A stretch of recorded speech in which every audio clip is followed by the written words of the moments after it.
Hello friends, welcome to scholar alight. मैं आज आपको इस वीडियो में इंडियन पॉलिटी पार्ट 5 बताने जा रहा हूँ। पार्ट 4 तक मैं ऑलरेडी अपलोड कर चुका हूँ। आपसे रिक्वेस्ट है कि आप उनको भी देखें, क्योंकि वो जो 4 पार्ट हैं वो भी बहुत ही इंपॉर्टेंट हैं। उसके क्वेश्चंस जो कि आने वाले अभी एसएससी के एग्ज़ाम्स के लिए बहुत ही इंपॉर्टेंट है और बाकी सभी एग्ज़ाम के लिए इंपॉर्टेंट है, चाहे वो एसएससी हो, चाहे वो पीएससी हो, चाहे वो कोई भी एग्ज़ाम हो जहाँ पे पॉलिटी से रिलेटेड क्वेश्चन आते हैं, उसके लिए बहुत ही इंपॉर्टेंट है ये पार्ट। ठीक है, ये कॉमन पार्ट्स अपलोड करता हूँ मैं, जो कि हर एग्ज़ाम के लिए इंपॉर्टेंट रहते हैं ना। और बाकी जो मेरी टेस्ट सीरीज चलती हैं आप उसको भी देख सकते हैं। ठीक है, चलिए तो स्टार्ट करें।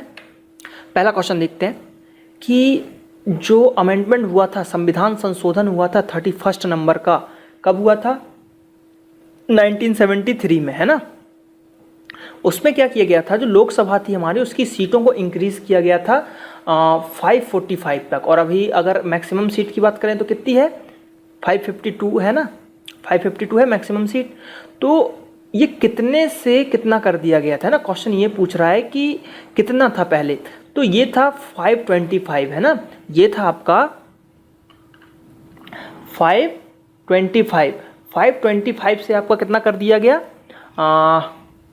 445। तो ये आपको याद रखना है। इसमें सीट भी पूछ लेता है कि कितना था, है ना। तो दो चीज़ यहाँ पे क्या याद रखनी पड़ गई आपको, एक कि ये कौन सा अमेंडमेंट है ना, एक कि ये कौन सा अमेंडमेंट है, दूसरा आपका कि ये कौन सा वो है, क्या कहना चाहिए, कितनी सीट थी। तो 525 हो गई इसकी सीट, और अमेंडमेंट कौन सा हो गया? 31 नंबर का।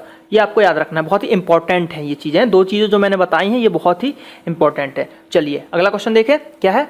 क्या बोल रहा है कि इनमें से कौन सा अमेंडमेंट था जिसमें सिक्किम जो था आपका स्टेट, उसको इंडियन यूनियन, मतलब state of the Indian union बनाया गया, है ना, सिक्किम का। तो ये था आपका, इसका आंसर हो जाएगा आपका 36 अमेंडमेंट, है ना। 36 नंबर का अमेंडमेंट था। ठीक है, देखिए क्या हुआ था कि जो 36 नंबर का अमेंडमेंट था, जो संविधान संशोधन हुआ था, उसमें सिक्किम को state of the Indian union बनाया गया था। और जो क्या बता रहा है कि जो 10th नंबर का हमारा शेड्यूल है, इसको हटा के 36th अमेंडमेंट में मतलब हटाया गया था। मतलब 10th नंबर का शेड्यूल भी हटाया गया था और इसको फिर से मतलब स्टार्टेड मतलब कर दिया गया था 52 अमेंडमेंट में, है ना। ठीक है, 1985 में ऐसा एंटी डिफेक्शन लॉ। ठीक है, तो ये ज़्यादा इंपॉर्टेंट नहीं है। इंपॉर्टेंट हमारा था कि 10th शेड्यूल को भी हटाया गया है। ठीक है, तो ये आपको याद रखना है।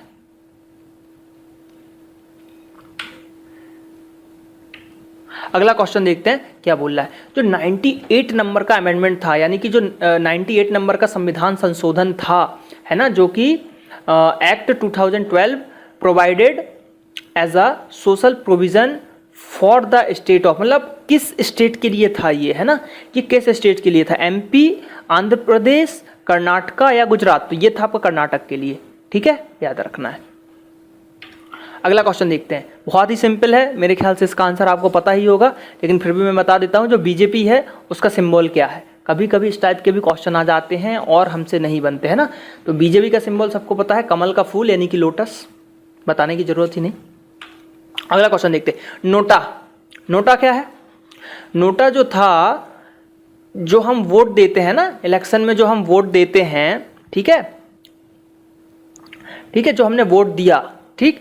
तो पहले क्या था कि भाई हम गए वोट देने, हमको मिल गया बीजेपी, ठीक है, कांग्रेस, पहला कांग्रेस बीजेपी हो गया, कांग्रेस हो गया, फिर अदर आम आदमी आ गई, ठीक है, आम आदमी पार्टी आप आ गई, ठीक है। अब ये थे पहले सिर्फ 3 बटन, है ना, ऐसा मिला।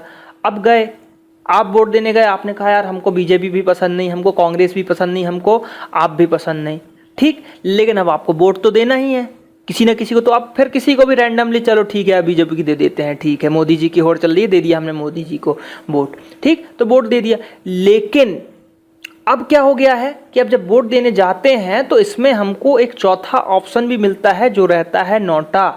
क्या रहता है? नोटा। उसमें क्या होता है, अगर आपको कोई भी पसंद नहीं आ रहा, मान लीजिए 3 सिर्फ थे, 3, तो इनमें से अगर आपको कोई पसंद नहीं आ रहा, आप नोटा पे दबा दीजिए, नोटा को वोट दे दीजिए। यानी कि ये क्या साबित करेगा कि भैया जितने सरकार मतलब जो खड़ी हुई है प्रत्याशी, उनमें से आपको कोई पसंद ही नहीं, इसलिए आपने वोट नोटा को दिया। तो ये बहुत ही अच्छा कदम है।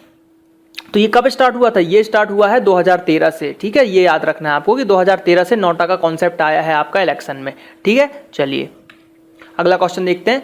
The chairman and other member of UPSC union public service commission are appointed by, मतलब जो यूपीएससी के जो चेयरमैन या अदर जो भी मेंबर्स होते हैं वो अपॉइंट किसके द्वारा किए जाते हैं? वो किए जाते हैं आपके राष्ट्रपति के द्वारा। तभी देखिए अब क्या हुआ कि जो प्रेसिडेंट ने इनको किया, तो अब जैसे जो आईएएस बनते हैं, आईएएस ऑफिसर होते हैं, क्यों बोलते हैं कि आईएएस ऑफिसर बहुत अच्छी नौकरी करते हैं, उनके पास बहुत पावर रहता है? यही पावर है क्योंकि जो आईएएस वाले होते हैं वो यूपीएस के थ्रू जाते हैं। और क्या होता है कि इनको जो आईएएस ऑफिसर रहते हैं ना, आईएएस ऑफिसर, इनको कोई निकाल नहीं सकता, केवल राष्ट्रपति ही निकाल सकता है ना, हमारा प्रेसिडेंट। इसलिए इनकी नौकरी में क्या रहता है, बस इनका ट्रांसफर किया जाता है। इसीलिए आईएएस ऑफिसर का ट्रांसफर ज़्यादा होता है ना। इनको सस्पेंड भी नहीं कर सकता। अब रूल क्या आ गया है आईएएस ऑफिसर के लिए कि अगर इनको आप सस्पेंड कर रहे हैं जॉब से तो सिर्फ 7 दिन के लिए ये सस्पेंड होते हैं। उसके बाद उनको जवाब देना पड़ता है कि आपने क्यों सस्पेंड किया है, तो राष्ट्रपति के पास मामला जाता है। तो सिर्फ 7 दिन के लिए अब आईएएस ऑफिसर सस्पेंड किए जाते हैं और उनका अब ट्रांसफर बस किया जाता है, ठीक है। तो ये कॉन्सेप्ट था क्योंकि वो राष्ट्रपति द्वारा चुने जाते हैं, ठीक है, आईएएस ऑफिसर या फिर यूपीएससी के जो भी चेयरमैन या जो भी मेंबर होंगे, ठीक है। चलिए देखिए अगला क्वेश्चन, जोनल काउंसिल, ठीक है। क्या बोल रहा है कि जो जोनल काउंसिल्स हैं वो मतलब किस आर्टिकल में एसोसिएट है, मतलब किस आर्टिकल के तहत जोनल काउंसिल आते हैं, है ना। तो वो जो जोनल काउंसिल्स होते कितने हैं? 6 होते हैं जोनल काउंसिल्स, ठीक है। 6 जोनल काउंसिल्स होते हैं, कहीं कहीं 5 मिलेगा लेकिन 5 नहीं है, ये 6 है। 6 जोनल है इसका आंसर, ठीक है। 6 इज द राइट आंसर। तो ये है आर्टिकल 263 आर्टिकल के अंतर्गत आते हैं आपके जोनल काउंसिल, ठीक है। चलिए अगला क्वेश्चन देखते हैं कि अब क्या बोल रहा है कि जो एंटी डिफेक्शन लॉ था, है ना, तो आर्टिकल 75 के तहत मतलब अमेंडमेंट किया गया था। तो वो अमेंडमेंट कौन सा था? तो वो था आपका 91, ठीक है। 91वां अमेंडमेंट 2003 में हुआ था जो कि इसके लिए था, ठीक है। चलिए अगला क्वेश्चन देखते हैं। यहाँ पे क्या बोलना चाह रहा है, किस आर्टिकल के तहत, है ना, किस आर्टिकल के तहत मतलब कॉन्स्टिट्यूशन में कि जो स्टेट गवर्नमेंट्स हैं वो ऑर्गेनाइज करते हैं विलेज पंचायत को, है ना। तो ये किस आर्टिकल के तहत कहा गया है? तो ये आर्टिकल है 40 आर्टिकल जो है आपका ग्राम पंचायत से रिलेटेड है। अगला क्वेश्चन देखते हैं क्या बोल रहा है। The subject planning figure belongs to which list, मतलब जो प्लानिंग फिगर्स होते हैं वो किस लिस्ट के अंतर्गत आते हैं? तो वो आते हैं आपके कॉन्करेंट लिस्ट, ठीक है, कॉन्करेंट लिस्ट। इसकी थोड़ी सी डिटेल देखते हैं। जो कॉन्करेंट लिस्ट, और इसको तीसरे नंबर का लिस्ट भी कहा जाता है, यानी कि थर्ड लिस्ट 7th शेड्यूल में है, जो इसमें क्या होते हैं 52 आइटम्स होते हैं, है ना। इसके 52 आइटम्स होते हैं। और जो लास्ट, जो अगर बात करें लास्ट आइटम इज नंबर्ड 47, है ना, ठीक है, given in the 7th schedule of the constitution of India, ठीक है। मतलब यहां पे क्या बोला जा रहा है कि अभी 47 है मतलब लास्ट आइटम, लेकिन मतलब 52 हो सकते हैं, ठीक है। तो ये आपको याद रखना है। अगला क्वेश्चन देखते हैं यहाँ पे क्या बोला जा रहा है। जो पार्लियामेंट्री डेमोक्रेसी है, इस मतलब parliamentary democracy means 1 individual and 1 vote, मतलब इंडिविजुअल वोट दें और 1 वोट दें। ये मतलब किसने कहा था? तो ये कहा गया था आपका सरदार वल्लभ भाई पटेल के द्वारा। अगला क्वेश्चन देखते हैं क्या बोला जा रहा है यहाँ पे कि क्या इनमें से क्या इंश्योर करता है कि grass root democracy in India, मतलब, है ना। तो इसका आंसर हो जाएगा पंचायती राज, है ना। Panchayati Raj ensure that the grass root democracy in India, ठीक है। चलिए अगला क्वेश्चन देखते हैं कि मतलब राष्ट्रपति जो प्रेसिडेंट का चुनाव होता है इलेक्शन, तो उसको जीतने के लिए मिनिमम कितनी मतलब वोटों की आवश्यकता होती है? तो है more than 50% and the majority of the total votes polled, है ना। मतलब जितना भी वो हुआ है, वोट हुआ है, उससे 50, बनी सी बात है भाई, 50% से ऊपर ही जो लाएगा वही जीतेगा ना, है ना। ये तो मैथ्स का क्वेश्चन हो गया, ठीक है। चलिए अगला क्वेश्चन देखते हैं कि इनमें से कौन सा फंडामेंटल राइट नहीं है, कौन सा आपको मौलिक अधिकार नहीं है, है ना। तो बनी सी बात है राइट अगेंस्ट एक्सप्लोनेशन, ठीक है। Equal pay and equal work ये कोई आपका अधिकार नहीं है ना, ये कोई आपका अधिकार नहीं है। बस ये होना चाहिए कि आपने जितना मतलब पे कर रहे हैं उतना वर्क कराया जाए, जितना वर्क कर रहे हैं उतना पे कराया जाए, ये होना चाहिए, लेकिन ये है नहीं, तो ये हो जाएगा आपका राइट आंसर। ठीक है, अगला क्वेश्चन देखते हैं क्या बोल रहा है। Which of the following is the largest system, सबसे बड़ा सिस्टम कौन सा है? बनी सी बात है, पॉलिटिकल सिस्टम। इंडिया की बात करें है ना, पॉलिटिकल सिस्टम सबसे बड़ा है। इंडिया हैज मतलब इंडिया में किस टाइप का सिस्टम है ना, तो इंडिया में है पार्लियामेंट्री सिस्टम। हमारा संसद है ना, तो पार्लियामेंट्री सिस्टम है आपका इंडिया में।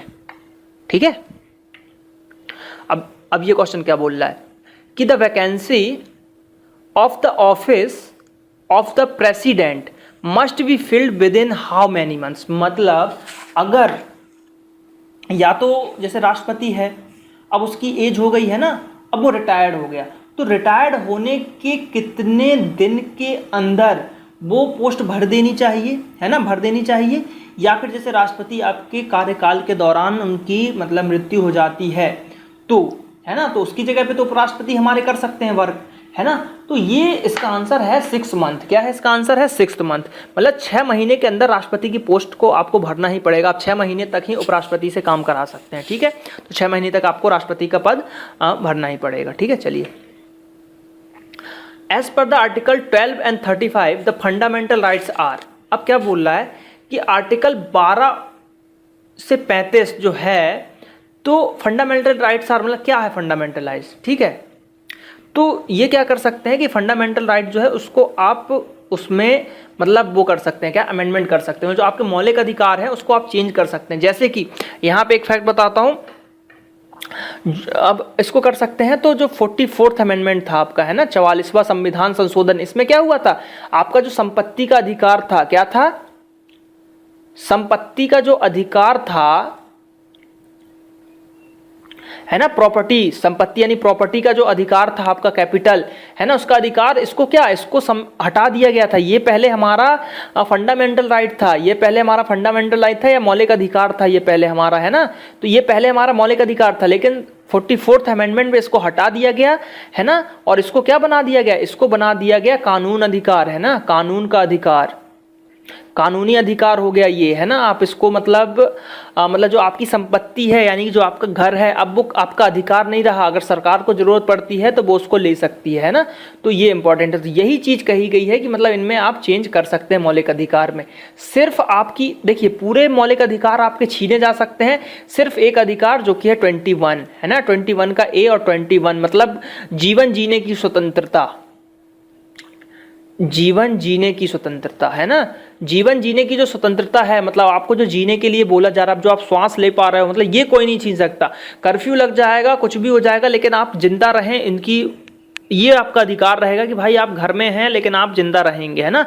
आपको समय समय पर भोजन करने के लिए, सब्जी खरीदने के लिए कर्फ्यू में भी टाइम दिया जाता है कि हाँ भाई आप पानी भर लीजिए, भोजन खरीद लीजिए। तो यही है, ठीक है, तो ये आपको याद रखना है। ठीक, चलिए अगला क्वेश्चन देखते हैं क्या बोल रहा है इसमें।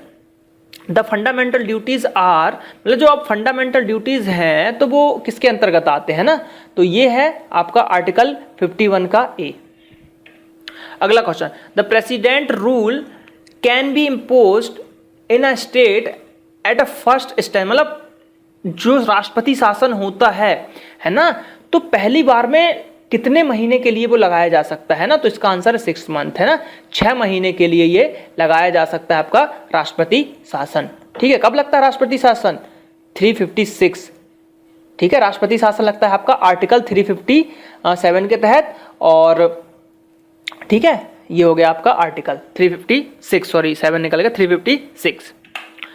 तो ये कुछ क्वेश्चन थे। अब आप यहाँ पे क्या देख सकते हैं, MCQ of Indian polity part 4 जो कि मैं अपलोड कर चुका हूँ, तो पार्ट 4 भी आप देख पाएंगे, और पार्ट 6 जो कि जल्द ही मैं अपलोड करूंगा, तो ये लिंक एक्टिवेट हो जाएगी तो आप पार्ट 6 भी देख पाएंगे। चलिए, तो अगर आपको ये वीडियो अच्छा लगा तो आप मेरे चैनल को सब्सक्राइब करें, ज़्यादा से ज़्यादा हमारे चैनल को सब्सक्राइब करें ताकि मैं आपको ज़्यादा से ज़्यादा वीडियोस प्रोवाइड करा सकूं, आपकी तैयारी करवा सकूं सभी एग्जामों के लिए। और ये हमारा फेसबुक पेज है www.facebook.com/scholarright, आप इसको भी लाइक करें क्योंकि इस पर मैं रिजल्ट्स वगैरह की लिंक पेस्ट करता हूँ। ठीक है, तो आप चैनल को सब्सक्राइब करें, वीडियोस को लाइक करें, फेसबुक पे शेयर करें, व्हाट्सएप पे शेयर करें, जहां भी आप शेयर कर सकते हैं वीडियोस को शेयर करें। Thank you.